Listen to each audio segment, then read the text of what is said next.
Monsieur le secrétaire général, Madame la directrice de cabinet, Messieurs les directeurs généraux, chers collaborateurs, distingués invités et chers amis de la presse.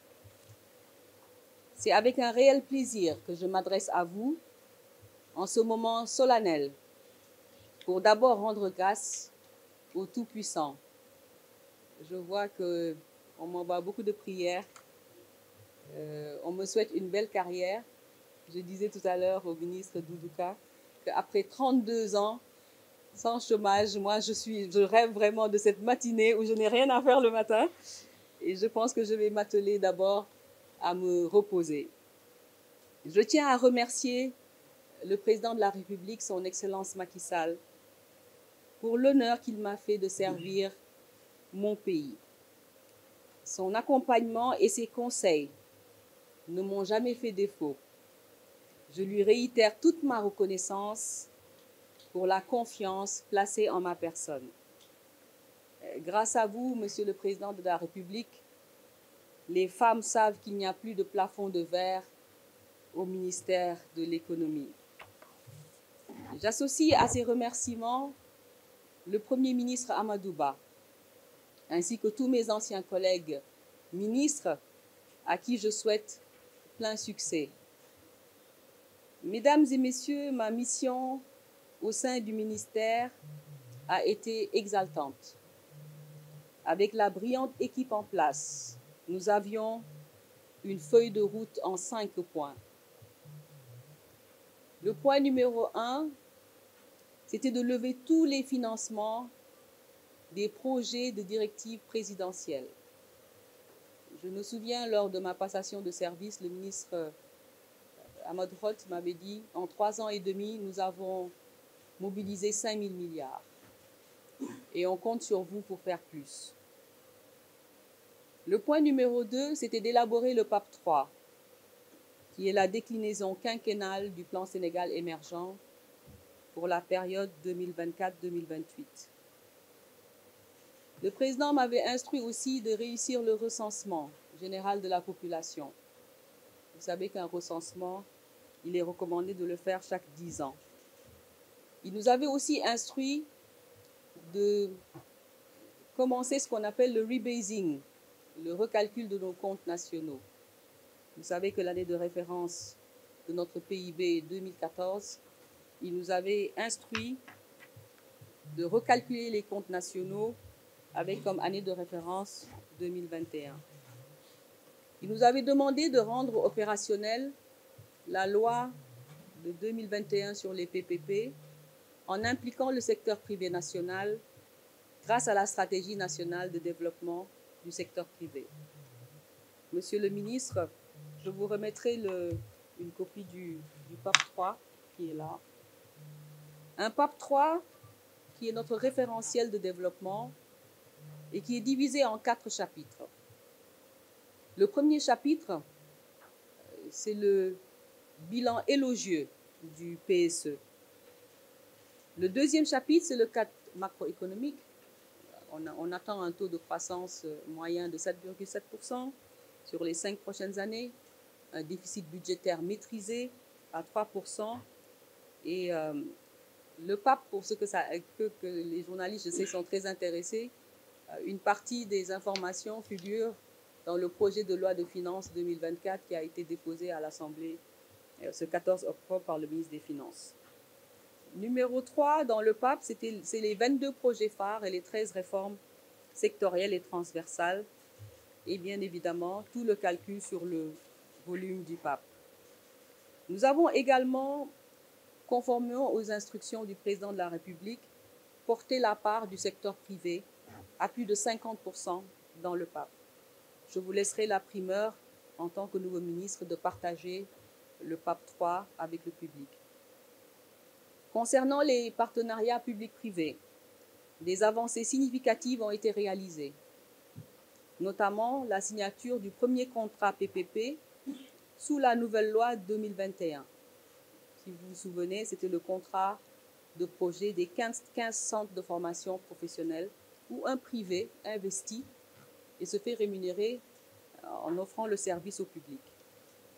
Les équipes ont aussi lancé une campagne nationale de vulgarisation qui s'appelait Tabarsunu PPP, Ngir Tabarsunu Réew, et qui avait permis aux équipes de sillonner tout le Sénégal et de sensibiliser plus de 1000 acteurs de l'administration, des collectivités territoriales, de la presse et du milieu universitaire.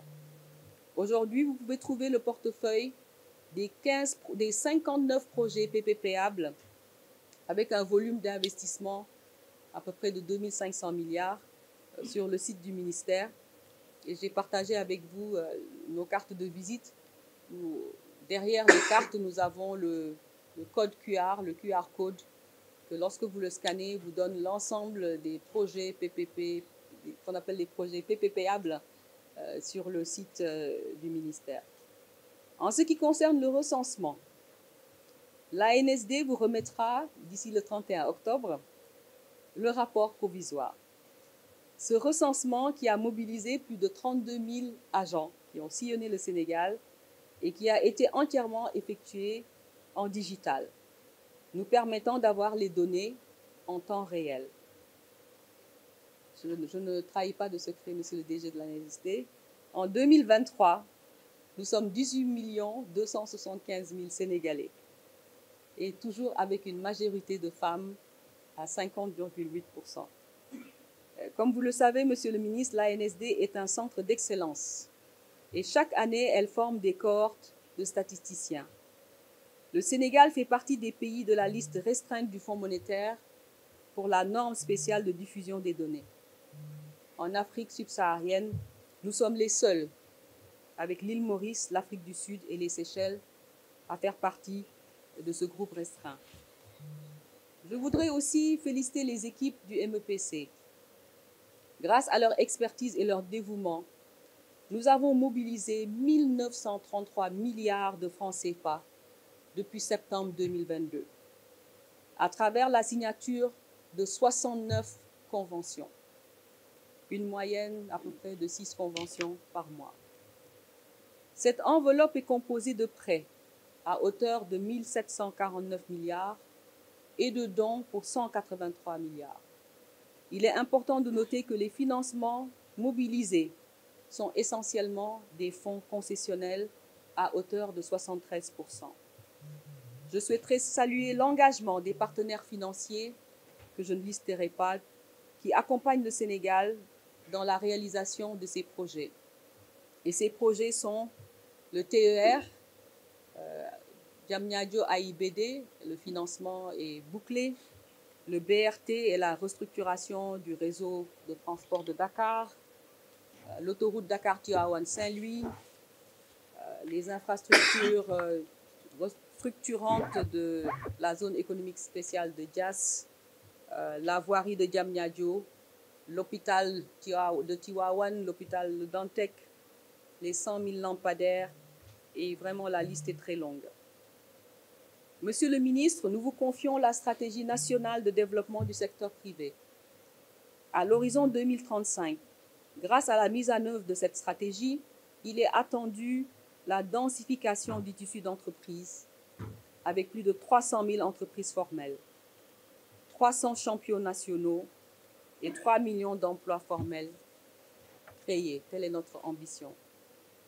D'autres chantiers importants sont aussi ouverts, sont dans le pipeline, notamment le MCC régional pour un montant de 500 millions de dollars en cours de formulation. Vous trouverez au MEPC le programme phare d'accélération de la compétitivité et des emplois, dénommé le PACE. Les objectifs du PACE sont l'accélération de la compétitivité des chaînes de valeur prioritaires, l'accroissement des investissements privés et la promotion accrue des partenariats publics-privés. Le PACE a un budget de 250 milliards de francs CFA et les entités de mise en œuvre sont l'ADER, le FONGIP, la DPME, qui ont des success stories déjà à nous partager. Nous procédons à cette passation de service à quelques jours du marathon budgétaire. nos services ont déjà préparé le rapport économique et financier qui accompagne le projet de loi de finances 2024. Ils vous accompagneront à l'Assemblée nationale, comme ils l'ont fait avec moi, pour défendre le budget de notre département qui est estimé à 56 milliards en 2024. Et ce montant inclut la dotation du Fonds 6, du Fonds GIP et de l'ANSD, entre autres. Mesdames et messieurs, durant mon mandat, je me suis efforcée de renforcer les capacités du ministère et d'améliorer le climat social. Aussi ai-je mobilisé des ressources additionnelles pour poursuivre le programme de recrutement des talents. Dans le même temps, les process ont été améliorés afin d'archiver électroniquement les conventions et d'assurer un meilleur suivi des projets et des programmes. Ainsi, des informations sur les conventions sont disponibles maintenant en temps réel. Sur le plan social, je suis heureuse d'avoir porté la généralisation des heures plans pour motiver davantage les équipes. Je garde par ailleurs de très bons souvenirs de notre arbre de Noël 2022 et de nos matchs amicaux. Et je pense que c'est l'ANSD qui est tenant du titre. Donc le MEPC, vous devez aller rechercher cette coupe. Voilà, la revanche. Monsieur le ministre, je n'ai aucun doute, compte tenu de votre vaste expérience, que vous saurez conduire le MEPC vers de plus hauts sommets, dans un contexte où le Sénégal prépare sa sortie de la liste des pays les moins avancés et devient un pays pétrolier et gazier. Je vous remercie tous de votre aimable attention.